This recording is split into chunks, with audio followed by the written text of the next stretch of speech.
don't... Well, here I go again. Not sure if this is going to record. I get very confused. Looks like it's recording. It's September 14th, 2017. I just did a short video of the room that I've moved into. I know a lot of people don't think it's a big deal what I have gone through, but certainly not compared to what's happened in Houston and Florida and the people who died. But I've been crippling and abused since I was 6 years old, and I'm 76. And all I've ever tried to do with my life was fight for human rights. And I have achieved a lot for a handicapped person. There's no question about it. I have a terminal brain disorder called PARKINSONISM that was caused by canola oil. And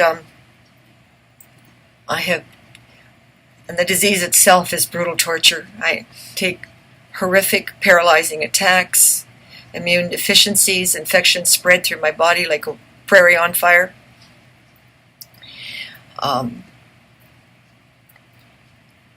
And there are so many side effects to having this disease.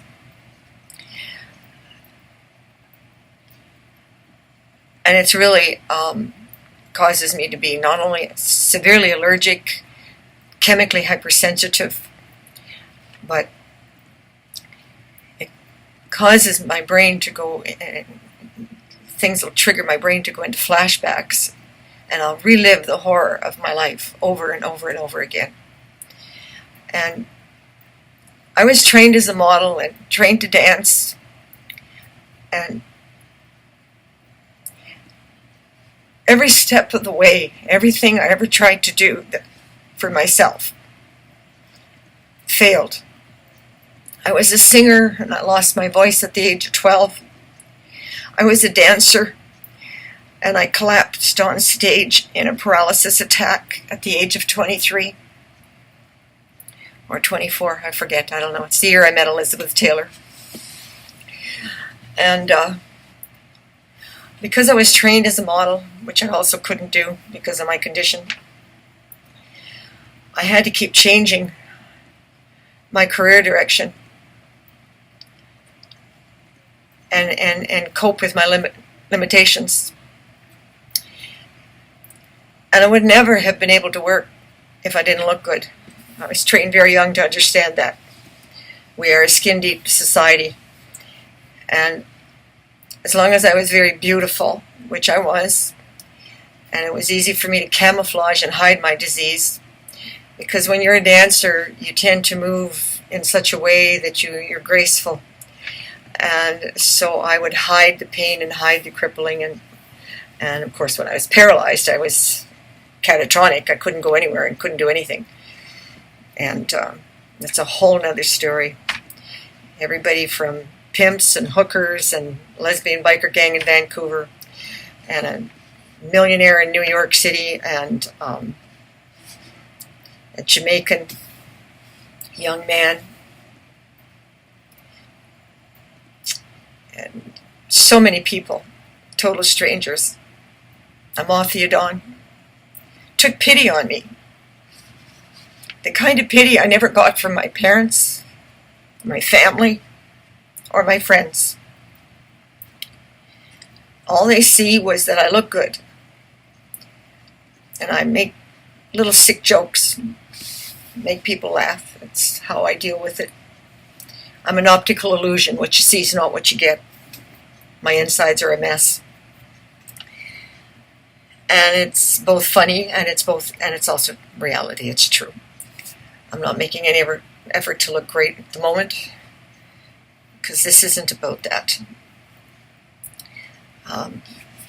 My time's running out, and I know that. And I've been robbed of the money that I needed to get a home. So I became homeless, and I've moved in with my boyfriend. And it's his brother that robbed me of the money. and my brother who robbed my mother of my inheritance and her money and her inheritance and her home and her properties. And I've written enough about that. If you're really interested in the details, you can look it up. But all I have left is to fight to change the laws in Canada so that no one like my mother or you or your child ever go through losing your home and your properties because the government thinks it's okay to sever joint tenancy in secret, and that you as a registered owner don't have the right to the knowledge that somebody has severed your joint tenancy, and you think you're worth X number of dollars, and you think you own your home, and after 70 years, you're 95 years old, you don't. And that contributed to the fraud, because from there, my brother knew, my mother didn't know, and I didn't know. He put his name on title to the matrimonial home and the properties. And he bullied us into letting him manage the properties. 2 of them were income properties. And I gave up a wonderful life in Wasaga Beach, where people cared about me. I had doctors, lawyers, biochemists, chemists, forensic scientists, thousands of people who cared about my human rights causes, to fight for children so that they wouldn't get my disease, to fight for food labeling laws so that canola oil and other toxic chemicals, and that we would have to have all ingredients on the labels in Canada, the same as the United States or Europe. And I'm not talking GMO, because that's a whole nother nightmare of fascism that belongs to Monsanto. And by the way, people, Monsanto has been purchased by Bayer to hide their name. So now all that disgusting, despicable work that they do, that perpetuate chronic illness with toxic chemicals in our food, genetically splicing right into the seed pesticides to kill insects and rats and whatever. And quote unquote, the amount is not significant. It only kills the insects. It doesn't kill the people. Bullshit. Anyway, Bayer. Yeah, remember the name, people. Bayer. More ways to hide what we're doing to our children. And I was that child, you see. I'm your children's future. And I've always understood that. I didn't always know what my disease was or what it was caused by, but I knew that I was your children's future. And I've done everything I could with the help of Americans. And at the age of 70, I boycotted Canadian food, and I almost made it.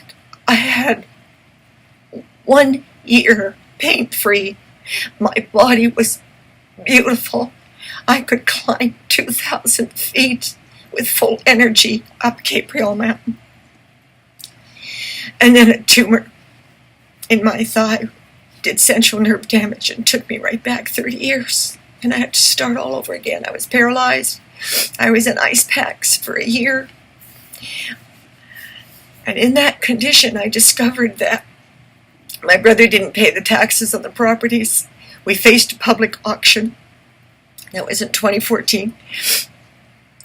My mother took a heart attack, and I couldn't function, couldn't read, write, or anything.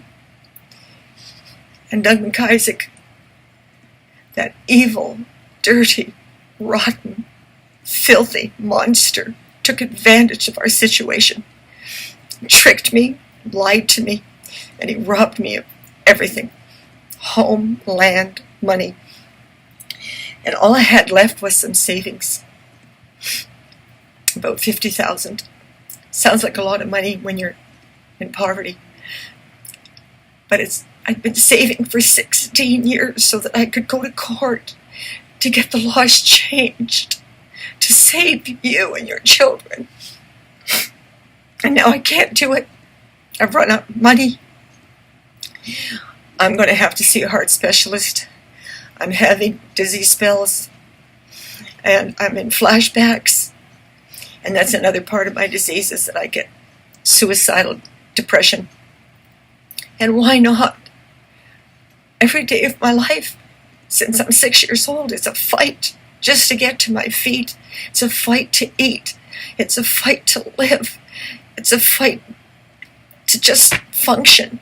It took me 22 years to make a sentence, and I tried to write my biography to share with people so that they would understand what their children is going to go through. And a vice president from Warner Books was so kind. He called me on the phone to tell me that I could never get published and to stop trying because I'm just not famous enough. It was too late. All the people that cared about me, that were famous, and back in the day when I was worth something because I could make you rich and I could make you money because I was an investment analyst and I happened to be very good at it. When I lost my memory, I could no longer make you money, couldn't make you rich, so nobody cared about keeping me alive. I was no longer worth anything. And because of that was 34 years ago, and I did try to kill myself. I tried to drive my car off a cliff, and 3 feet from the edge, the car stalled and I couldn't get it started again. And I don't care if you believe this or not, but a white ball of light grabbed me and put me in the car, in the back seat of the car, because I got out of the car screaming and cursing God, and put me to sleep in a blanket of light pink. The white light turned pink. I happen to like pink. I don't know if that's the reason why it turned pink, but it turned pink. And the next morning, I came to, and the car started, and I was ready to back up and go over that cliff. Nothing had changed. And then I just thought I'd better check, make sure that I really was going to die. I didn't want to wind up paralyzed, and I didn't want to survive it. I wanted to make sure I was over and out and off this planet. And I heard children giggling and laughing, and I looked below, and there was 3 little children playing. This was at Scarborough Bluffs. It's a very famous suicidal spot. So I wasn't very creative in where I planned to kill myself. And I couldn't, of course, do anything. I couldn't bear to hurt children. And so I made a vow. No matter how much I wish I was dead, and I do wish I was dead, I don't enjoy my life much. And it's maybe part of the brain disorder, the suicidal despair that I suffer with. And I have to fight that constantly. I don't pretend to know. It's just there. It's part of my experience of my disease. And I have very fleeting moments of joy. Really few. Usually it's in the winter when I can get in the snow and I can get stronger and I can climb the hills on skis, and the cold brings down the pain in my body for some reason. It always has. Because spring, summer, fall, I'm very housebound, and I'm just never well. Never. Even on my best day, I'm not well. And our lakes are now so polluted I can't even go swimming in cold water because I'm in northern Ontario, and at least our water is nice and cold, and that used to give me some relief, but I can't even do that anymore. Full of blue algae and pollution and shit. And that's global warming, people, by the way. I know none of you believe that, but that's a fact. And our fish are full of cancer, tumors. Yeah, right, great. But all of that's reversible. You know, that was the thing that I thought I could be an inspiration, because at 70, I was able to reverse the brain damage. And I was able to learn how to operate the internet. And I finished writing my biography, even though it can't be published. The main reason it can't be published is because I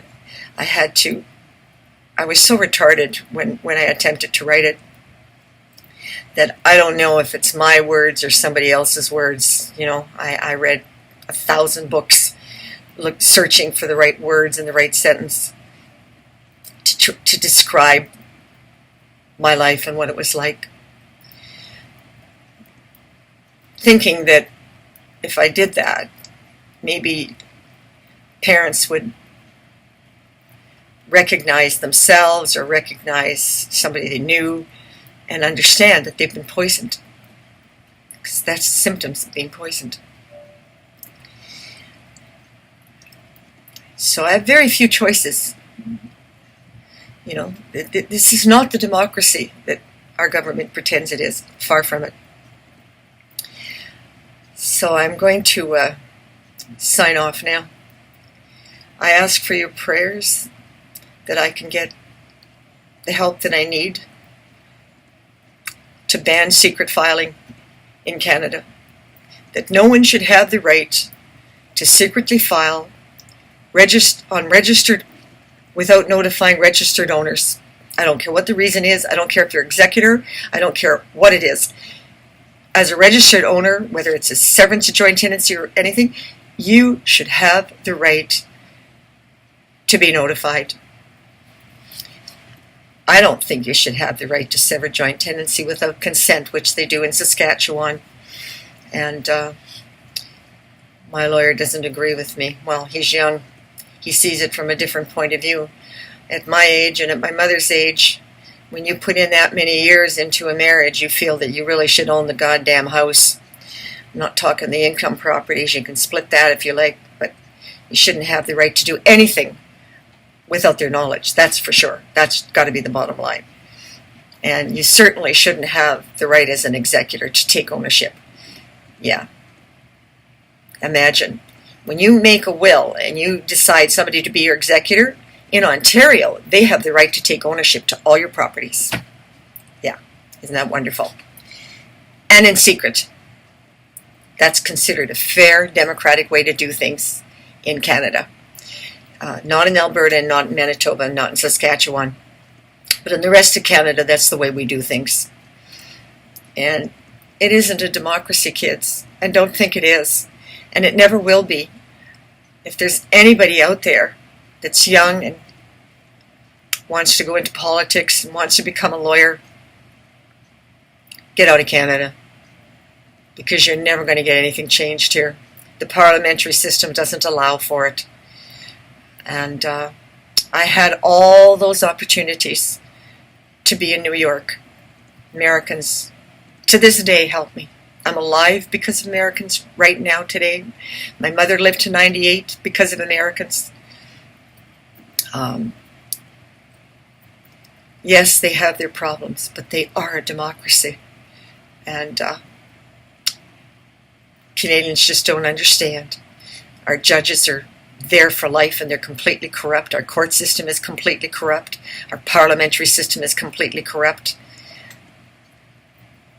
And no, I'm not proud to be a Canadian. I'm just proud to have survived it, except I'm not so sure that you would call what I am today survival.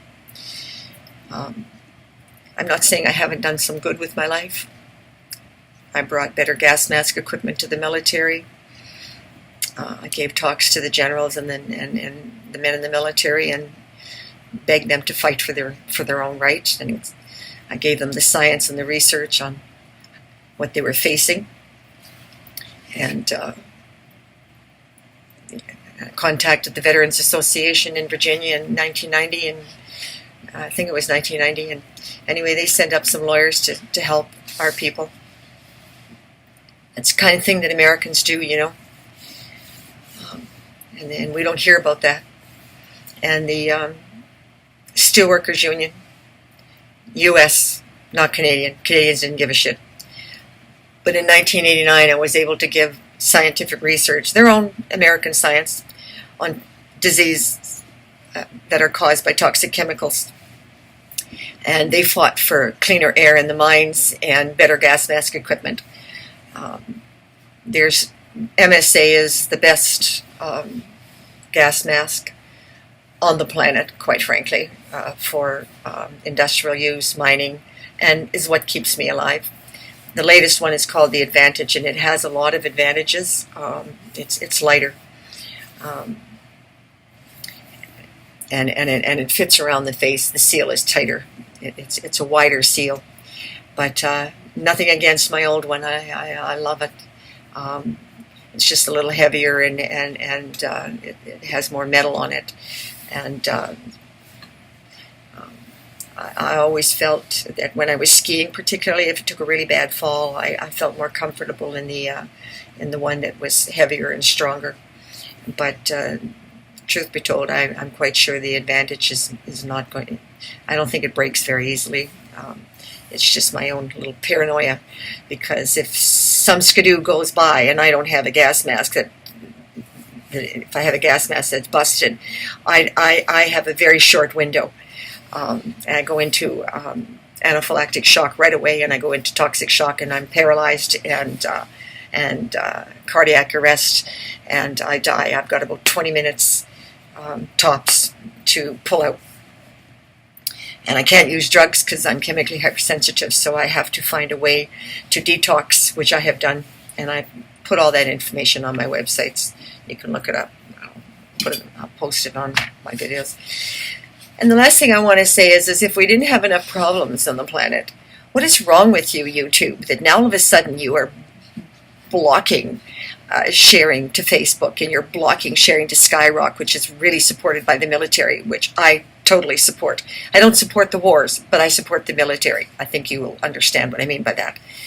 And what the hell's going on? Are you crazy? You want to cut off the ability for people to share the videos and to expand? You're going backwards. Or did you sell YouTube to somebody else? I mean, what the hell's going on? I don't know. But it's just nuts, totally nuts. And this video is already 22 minutes long. It's too long, and I don't think anybody gives a shit. But anyway, if you are out there and listening, if you're Canadian, be careful. This isn't the democracy you think it is. And I hope before I die, I'm able to ban all secret filing on registered ownership. That's the only thing I have left to live for. It doesn't look like that's going to happen right now, but it took me 22 years to find a way to reverse my brain damage. What the heck? At least I've got it out there, and maybe somebody will realize that I represent hundreds and hundreds of thousands and millions of people. So it isn't just about me. In fact, it's not about me at all. And it isn't about money. That's the one thing I learned when I was worth a lot of money and wound up on the streets and nobody cared if I lived or died, when I could no longer make money. I made a vow that I would never work for money again. That my value and my worth is not going to be about money. I'm not saying you shouldn't make money, but think carefully about what you do with that money. Put your money where your mouth is. And we're on this planet for a very short time, truthfully, if you look at our history. You know, your lifespan is really, really a blip. So try and do something good with it. And that's what I've tried to do. And God bless everybody, young and old, rich or poor, whatever your color, whatever your culture. God bless. Over and out.